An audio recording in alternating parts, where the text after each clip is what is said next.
हाँ, चलिए नया चैप्टर जो स्टार्ट कर रहे हैं एफएम में, that is cost of capital. बहुत बढ़िया चैप्टर है, मजा आएगा।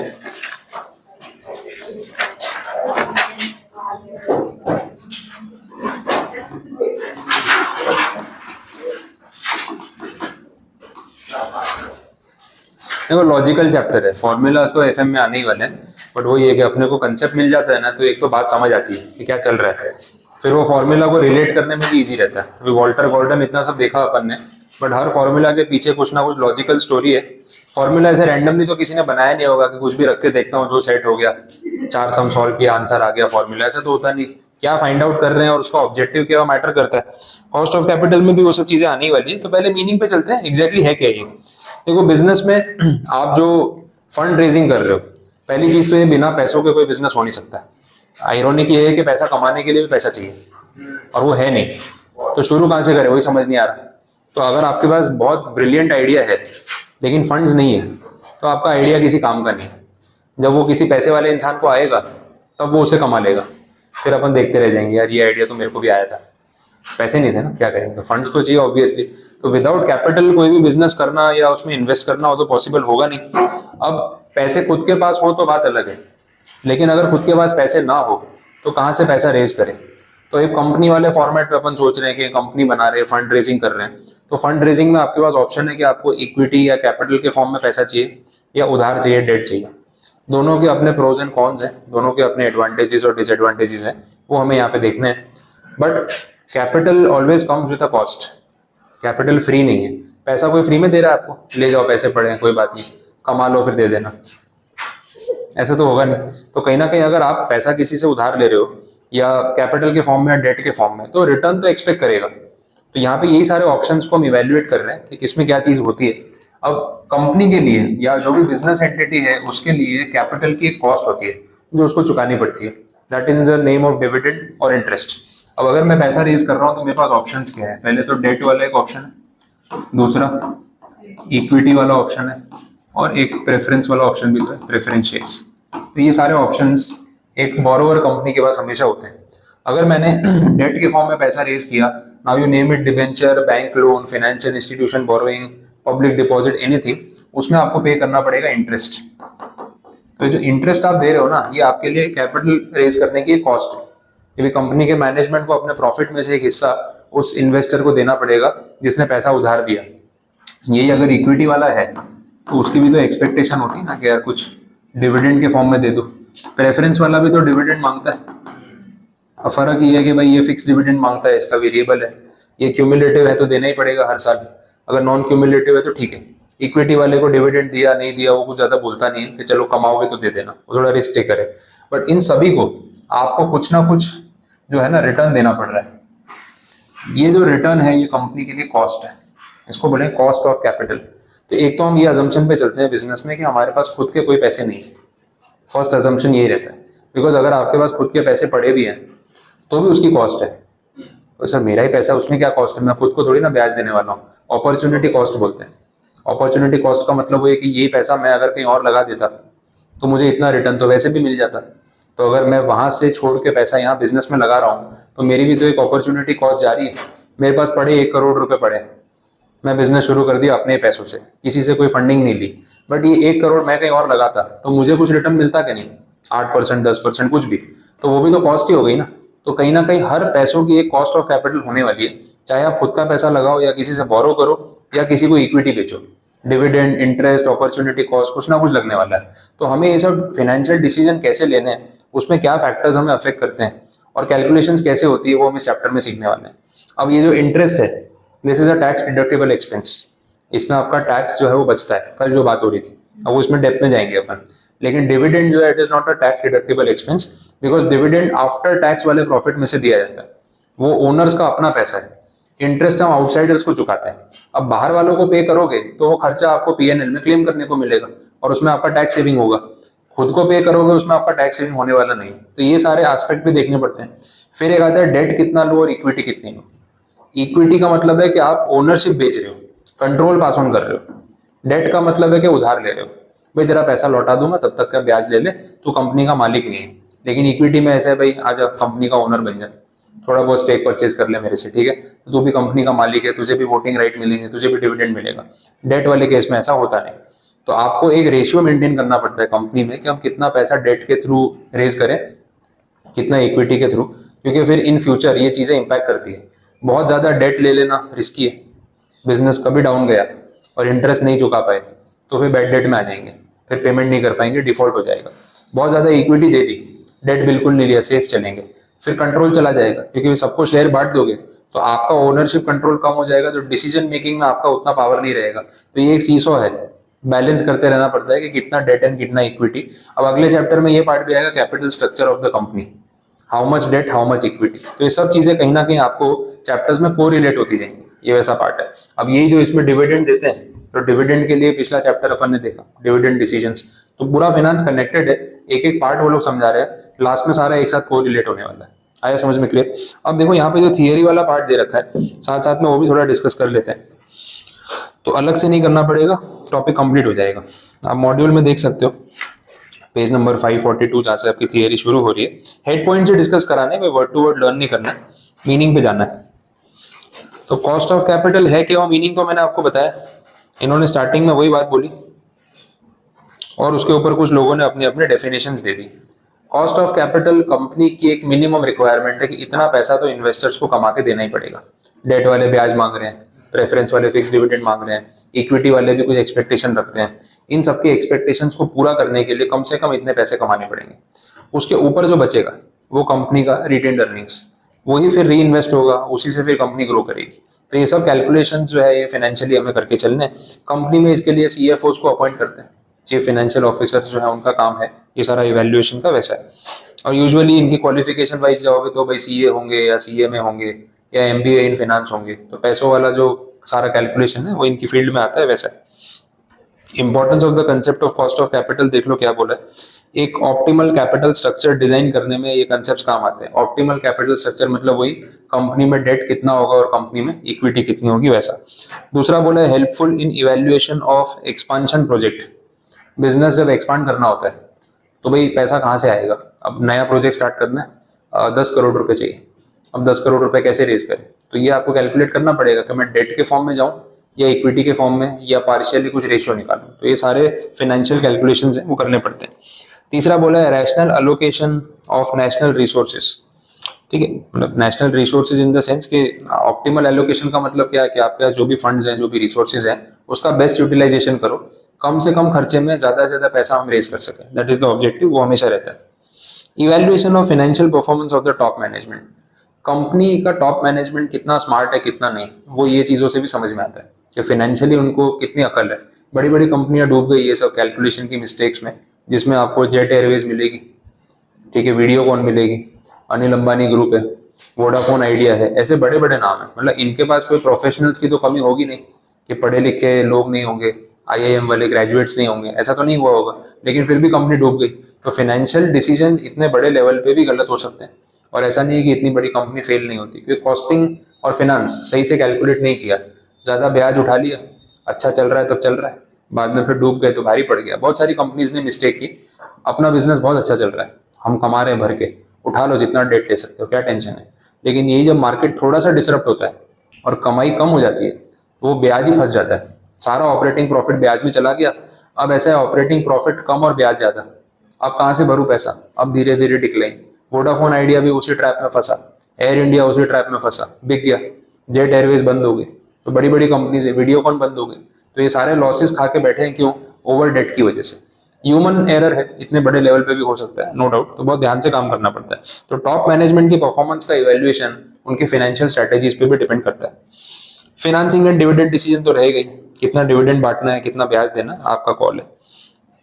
चलिए नेक्स्ट आंसर देख लेते हैं। अब ये सब शॉर्ट नोट जैसे है ना, तो कुछ थियरी वाला जो पार्ट आता है ना, उसमें 4-4, 5-5 पॉइंट्स वाले क्वेश्चंस बन सकते हैं। Factors determining the firms cost of capital, क्या वो लगा कुछ? ठीक है, factors determining the firms cost of capital. ठंड लग रही है? नहीं सर, मेरे को तो लग रही है। हाँ, तो टेम्परेचर बढ़ा देते हैं। क्या लग गया? अच्छा, ठीक है, चलो देखें। क्या फैक्टर्स फर्म का कॉस्ट ऑफ कैपिटल डिफाइन करते हैं? जनरल इकोनॉमिक कंडीशंस, पूरे कंट्री की इकोनॉमिक कंडीशन कैसी है, मार्केट कैसा चल रहा है उस पर डिपेंड करेगा। दूसरा पॉइंट वही है मार्केट कंडीशंस। ये देखो रिस्की माहौल चल रहा है बिजनेस में तो ज़्यादा डेट पे नहीं जाना चाहिए। फिर आपने उधार ले लिया और आपका बिजनेस भी ऊपर नीचे हुआ तो गड़बड़ है। इतनी बार ऐसा होता है कि पूरा मार्केट डाउन है, लोग खर्चा नहीं कर रहे, तो हम जितना सोच रहे हैं सेल होगा उतना नहीं हुआ तो रिस्क हो जाएगा। और बूमिंग मार्केट है, हर कोई खर्चा कर रहा है, मार्केट अच्छा चल रहा है, ग्रो कर रहा है, तो फिर आप रिस्क ले सकते हो। चलते हुए मार्केट में क्या पैसों की गंगा बह रही, थोड़ा बहुत हाथ धो लिया चलता है, लेकिन फिर नल बंद कर दिया किसी ने तो दिक्कत हो जाएगी। तो मार्केट कंडीशंस में ध्यान रखना पड़ता है। अच्छी अच्छी कंपनीज फिर क्या है ना, अच्छे मार्केट में बहुत महंगा ब्याज उठा लेते हैं, पैसा उठा लेते हैं, फिर मार्केट नीचे जाता है और पे ऑफ नहीं कर पाते, तो ये कैलकुलेशन थोड़ा सा रिस्की हो जाता है। अब ये मैनेजमेंट की सोच पे भी डिपेंड करता है। बहुत सारे लोग ऐसे रिस्की बिजनेसेस कर रहे हैं। अपना अदानी ग्रुप है, अदानी ग्रुप इस मामले में काफ़ी रिस्क पे चलता है, बिकॉज एक तो उनके सारे बिजनेस ना कैपिटल इंटेंसिव बिजनेस है जिसमें पैसा बहुत चाहिए। कोई भी बिजनेस उनका ना वो असेट लाइट मॉडल नहीं है कि कम पैसों में काम चलेगा। देख लो पोर्ट मेंटेन कर रहे हैं, हाईवे बना रहे हैं, सीमेंट फैक्ट्री, माइनिंग, ये सारे प्रोजेक्ट्स, इलेक्ट्रिसिटी जनरेशन, ये सब हैवी इंफ्रास्ट्रक्चर के बिना नहीं चलेंगे। तो अदानी ग्रुप पूरा वही बिजनेस में है जहाँ पे हैवी इंफ्रास्ट्रक्चर लगता है। हैवी इंफ्रास्ट्रक्चर का मतलब पैसा बहुत चाहिए, कैपिटल चाहिए। अच्छा, इतना बड़ा इंफ्रास्ट्रक्चर रिटर्न जनरेट करने में टाइम भी ज़्यादा लगाता है। छोटा बिजनेस छोटी कैपिटल से शुरू करो तो कैपिटल रिकवरी जल्दी होती है। आप ये 2-5 करोड़ लगा दोगे तो रिकवर कब होंगे? तो एक तो पहले इतना बड़ा सेटअप करो, बनने में टाइम लगता है, फिर बिकना शुरू होता है, फिर रिकवरी स्टार्ट होती है, तो कितने साल लग जाते हैं। तो उतने साल तक ना बुक्स में प्रॉफिट नहीं दिखता, पर जो पैसा आप लाए हो वो कहाँ से लाए? उधार लिया है, तो उधार का ब्याज तो देना है। तो ऐसी कंपनीज फाइनेंशियली हमेशा प्रेशर में रहती है और प्रॉफिट दिखाने में टाइम लगाती है। तो इन्वेस्टर डरता रहता है, क्या मैंने पैसे लगाए। इन्वेस्टर में उतना पेशेंस हो कि 20 साल बैठा रहेगा जरूरी नहीं है, लेकिन कंपनी वाले को पता है कि मेरे को 20 साल लग जाएंगे रिटर्न देने में। दूसरी कंपनी जो असेट लाइट मॉडल पे चलती है, जिनका खुद का पैसा नहीं लगा, बहुत सारी कंपनी ऐसी है जो कैपिटल इंटेंसिव नहीं है। सॉफ्टवेयर कंपनीज, सॉफ्टवेयर में कैपिटल नहीं लगती ना, ह्यूमन रिसोर्स लगता है, दिमाग चाहिए उसके लिए, मशीन्स नहीं चाहिए। पहली चीज वो है। और भी ऐसे बहुत बिजनेस है, ओला देख लो, ओला, उबर, ओयो, इन ये असेट लाइट मॉडल बिजनेस होता है। ओयो वाले ने खुद के होटल थोड़ी खोले। ओयो वाले ने मेनली क्या किया ना, दूसरों के होटल्स थे उनके साथ टाई अप कर लिया कि भाई होटल तुम्हारा ही है, मेरा से ब्रांड नेम लगेगा, बुकिंग मेरे पोर्टल से आएगी, मैनेजमेंट तुम लोग करोगे। तो ओयो वाले ने कौन से होटल में पैसे डाले? ना प्रॉपर्टी में उसने कोई पैसा डाला है, ठीक है, और ना ही उसने कोई और कुछ उसमें बिजनेस में कैपिटल इन्वेस्टमेंट किया, सॉफ्टवेयर बेसिस पे चल रहा है। ऐसे बिजनेसेस को असेट लाइट मॉडल बोलते हैं। ओला, उबर, कैब्स, इन लोगों की खुद की गाड़ियां है ही नहीं, ये लोग गाड़ियों में थोड़ी इन्वेस्ट कर रहे हैं। कैब तो आपकी है, आपने ओला के प्लेटफॉर्म पे अपने आप को रजिस्टर किया है और उसके थ्रू आपको बुकिंग्स मिल रही है। तो वो बिजनेस अदानी वाले से एकदम ऑपोजिट हो गया। तो ये सारी चीजें जो है वो वेरी करती है कि आप कौन से टाइप के बिजनेस में जाते हो, और फाइनेंशियल डिसीजन आपको उस तरीके से लेने पड़ेंगे वैसा, ठीक है। ऑपरेटिंग फाइनेंसिंग डिसीजन वही है, बिजनेस में रिस्क कितना है कितना नहीं आपको सोच के काम करना चाहिए, और कितना पैसा चाहिए वो भी कैलकुलेट करके लेना चाहिए। ओवर बोरोइंग अच्छी नहीं है, मार्केट में पैसा मिल रहा है उठा लो भाई, फिर रिटर्न भी तो देना पड़ेगा, प्रेशर हो जाएगा। इक्विटी वाले परफॉर्मेंस मांगेंगे, डेट वाले ब्याज मांगेंगे, तो पैसा मिल रहा है, आपको 100 रुपए की जरूरत है, लोग 300 भी दे रहे हैं, तो 300 उठा के रख लिए, वो सही डिसीजन नहीं है। जितना चाहिए उसे थोड़ा सरप्लस रख सकते हैं मार्जिन के फॉर्म में।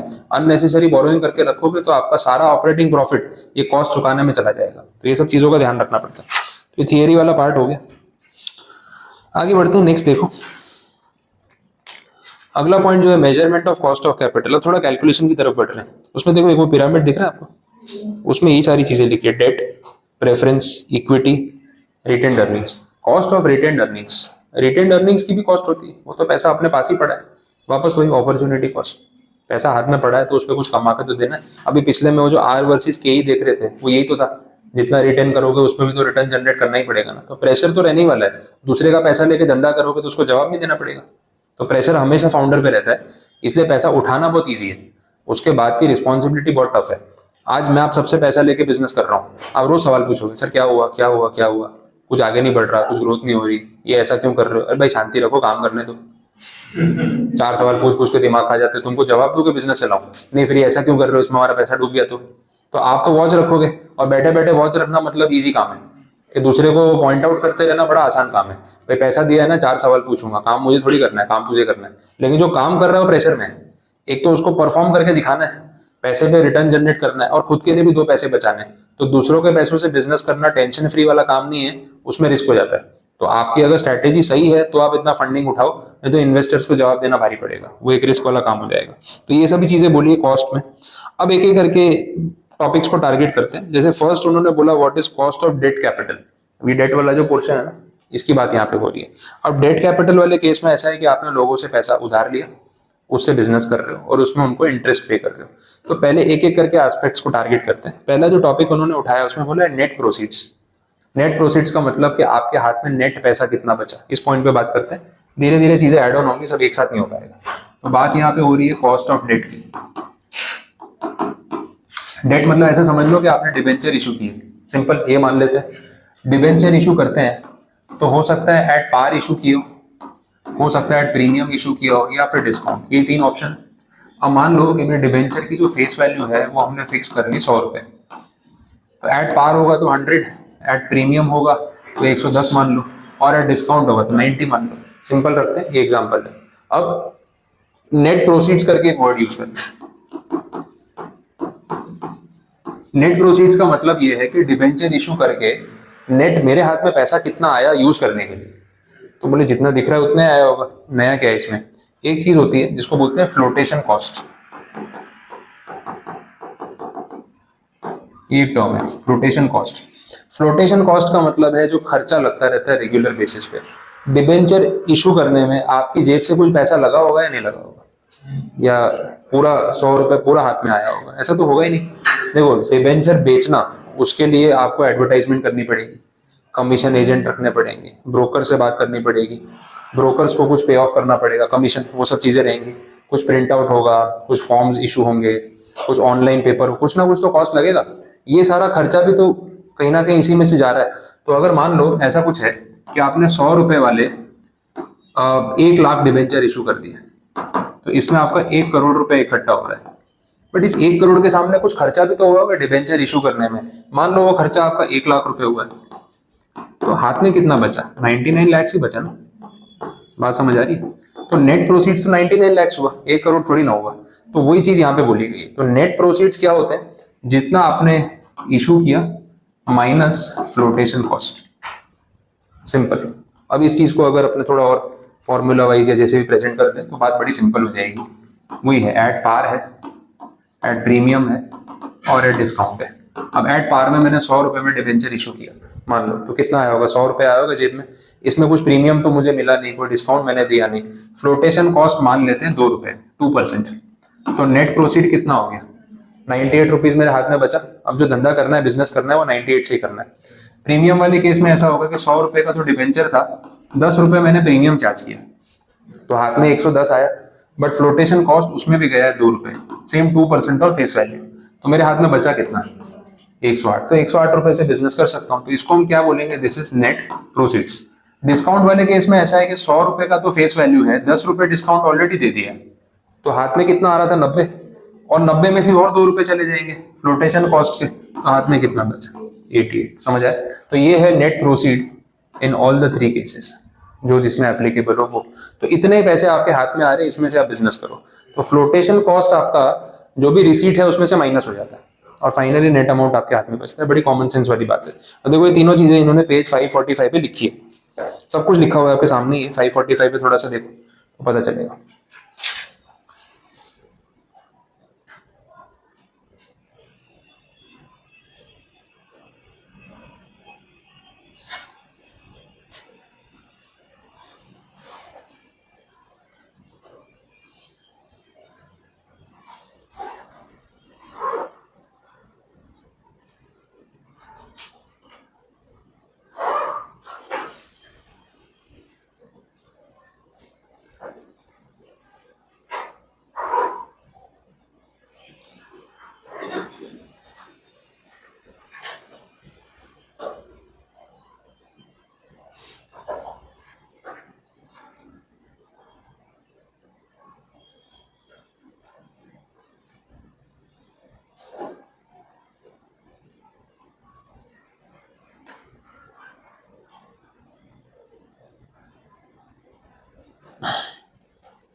हाँ बोलो, क्लियर है?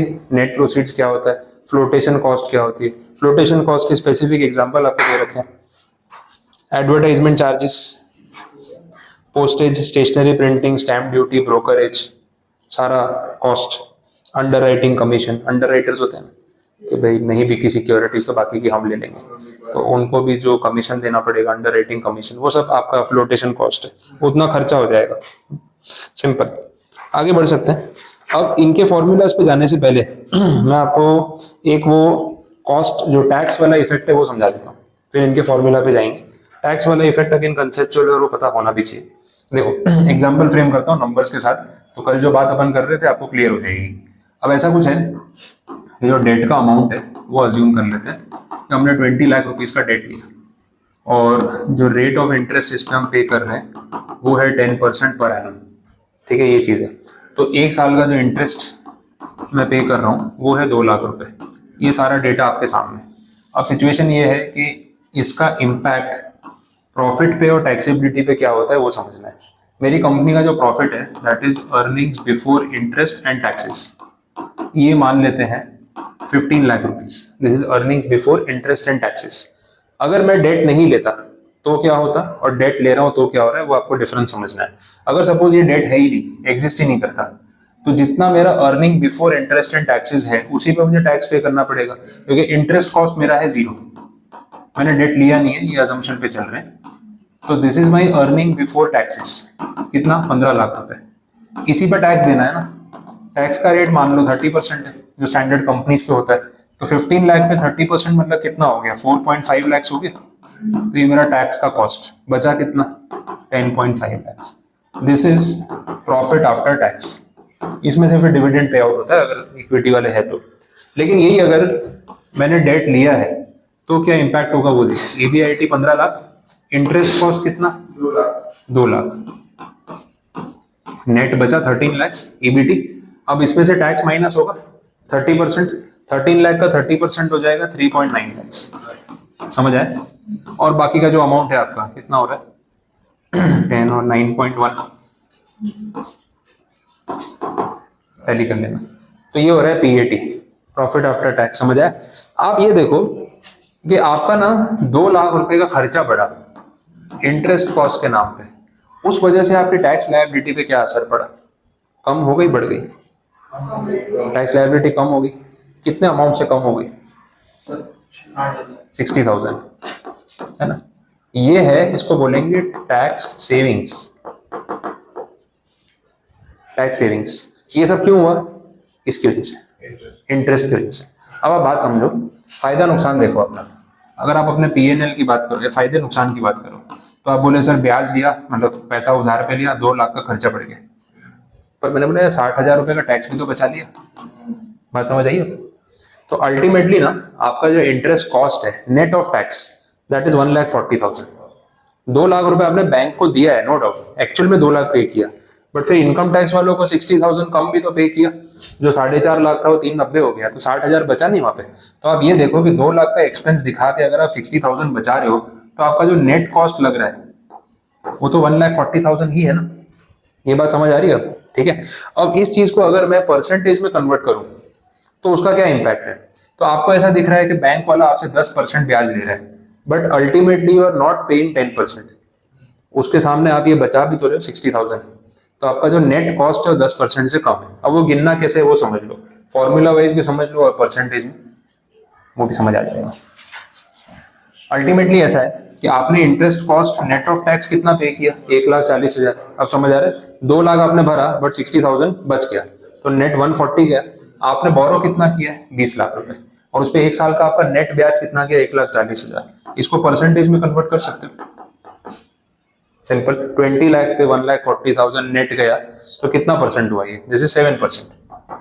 बात समझ आई? तो 10% का रेट है, no doubt, effectively you are paying 7%। उसमें 30% आपका टैक्स बच गया। सीधा कर लो ना, 10% में से 30% माइनस कर लो, 10% का 30%, 3% होगा, बचा कितना 7%। इसको बोलते हैं नेट कॉस्ट ऑफ डेट। इसको फॉर्मूला वाइज नाम दे तो ऐसे बोलते हैं KD, कॉस्ट ऑफ डेट। आपको डेट 10% का नहीं पड़ा, आपको डेट 7% का ही पड़ा, क्योंकि आपका इनकम टैक्स बचा उसमें। तो ये कैलकुलेशन रियल कैलकुलेशन है। बात समझ आई? ठीक है, बोलो इसमें कुछ कंफ्यूजन यहाँ तक? तो कॉस्ट ऑफ डेट क्या है, ये क्यों 7% आया, उसका सीधा रीजन है आपका टैक्स सेविंग हुआ। This is real calculation, numbers में आपको इफेक्ट इसका यहाँ पे दिख जाएगा वैसा। अब इसको लोग फॉर्मूला वाइज ऐसे लिखते हैं, KD into interest into 1 minus tax, cost of debt. Interest का रेट क्या था आपका 10%, 1 माइनस टैक्स, टैक्स का रेट कितना 30%। आप देख लो, ये सॉल्व कर लो, 1 माइनस 30% मतलब 70% बचा, 70% इंटू 10 करोगे तो कितना आ जाएगा 7% आ जाएगा। समझ आया? ये 0.3 है ना, 1 माइनस 0.3 0.7, 0.7 इंटू 10 7%। तो आप 10% बैंक को ब्याज चुकाते हो बट उस पर टैक्स बचता है, तो अल्टीमेटली आपकी जेब से जो पैसा जाता है ना आफ्टर टैक्स सेविंग, वो तो 7% ही जा रहा है। अब बिजनेस में ये चीज कंसिडर करनी पड़ती है। तो जब भी हम डेट लेते हैं तो हमें पता है कि हाँ ब्याज देना पड़ेगा, खर्चा है, बट हमें ये भी पता है सामने टैक्स भी तो बचेगा। तो बैंक वाला बोलेगा सर 10% इंटरेस्ट रेट है, हाँ तो भाई 30% तो मैं उसमें बचा लूंगा, मेरे को तो जेब से 7% ही जाने वाला है, ठीक है, टैक्स एग्जेम्पशन क्लेम करूंगा ना। बात समझ आ रही? तो ये रेट ग्रॉस रेट है, नेट रेट आपका ये है। अब बात समझे? This is KD। बोलो कुछ कंफ्यूजन यहाँ तक? समझ आया? क्लियर हुआ? तो ये पॉइंट है आपको, इसमें से बाद में फिर कुछ या तो सेव कर लेना ना, उसमें से लिख लेना, लिखना है तो ये काम आएगा। ओके, अब इनके जो फॉर्मूला है उसकी बात कर लेते हैं। टाइम कितना बचा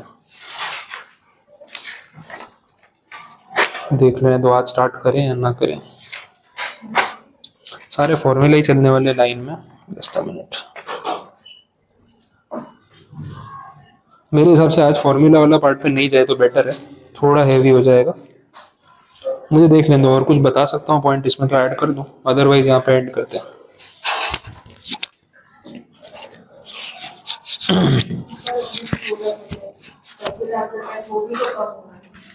कौन सा? ये वाला? ये वाला? उससे क्या फर्क पड़ रहा है? हमारा ऑब्जेक्टिव क्या है? कॉस्ट गिनना। प्रॉफिट आफ्टर टैक्स तो डेफिनेटली अलग आने वाला है क्योंकि आपने खर्चा तो किया। अब देखो इसमें कितना फर्क है, ये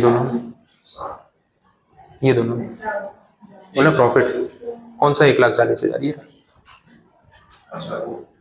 टैली हो गया।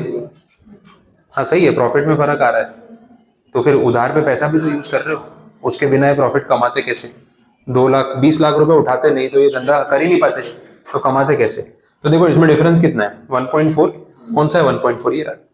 तो आपका वो जो आपने सवाल पूछा उसमें आंसर आ गया कि आपका नेट खर्चा कितना होगा। देखो उधार नहीं लिया और उधार लिया, प्रॉफिट पे कितना असर हुआ? 1,40,000। कौन सा 1,40,000? ये टैली हो गया ना। तो इन शॉर्ट आपका खर्चा 2 लाख नहीं हो रहा है, वो यहाँ से भी प्रूव हो गया। अब ऐसे सोच लो, बात समझ आ रही? तो कहीं ना कहीं आप एक कॉस्ट बेयर कर रहे हो बट उसमें भी एक सेविंग वाला पोर्शन है। 2 लाख का कॉस्ट बेयर कर रहे हो, 60,000 बच रहा है, तो आपका नेट कॉस्ट 140 है, और वो आपने जो पूछा उसी में दिख रहा है कि प्रॉफिट पे असर देखो कितना है 140। तो अल्टीमेटली आपका इंटरेस्ट कॉस्ट 10% नहीं है, 7% ही है, वो प्रूव हो गया। अब इसमें आगे जो इन्होंने मॉडल दे रखे हैं वो KD पे ही कैलकुलेशन है, बट उसमें कुछ चीजें ऐड होंगी और फॉर्मूला थोड़ा डिटेल में जाएगा। तो अभी स्टार्ट करूंगा फिर वो हैवी हो जाएगा, तो आज नहीं रखते उसको। और ऐसा कुछ है भी नहीं जो बाकी रह गया, बेसिक जो समझाना था वो इसमें कवर हो चुका है, तो रिमेनिंग पार्ट फिर अपने कल ही देखते हैं। चैप्टर ये भी बहुत बड़ा नहीं है, कॉस्ट ऑफ डेट ये एक पार्ट है, cost of equity, cost of preference, फिर इसका एक ओवरऑल एवरेज निकलता है पूरी कंपनी का कॉस्ट, बस वहां पे आपका चैप्टर खत्म हो जाता है। बट इसमें इन बिटवीन एक एक देते 2-2 फॉर्मूला आते जाएंगे और अपने उसको कवर करते जाएंगे वैसा। ठीक है, आज कुछ पूछना है इसमें, कुछ नहीं समझ आया अभी तक? क्लियर है पूरा? ठीक है, इसको फिर सेव कर लेना, सब कुछ लिखा हुआ मिल जाएगा। ये सब चीजें काम आएंगी, आपको लिखना भी अपनी नोटबुक में लिख के रख लो तो बेटर है, फिर बाद में सेव किया हुआ याद नहीं आएगा, लास्ट में तो प्रॉब्लम हो जाएगी।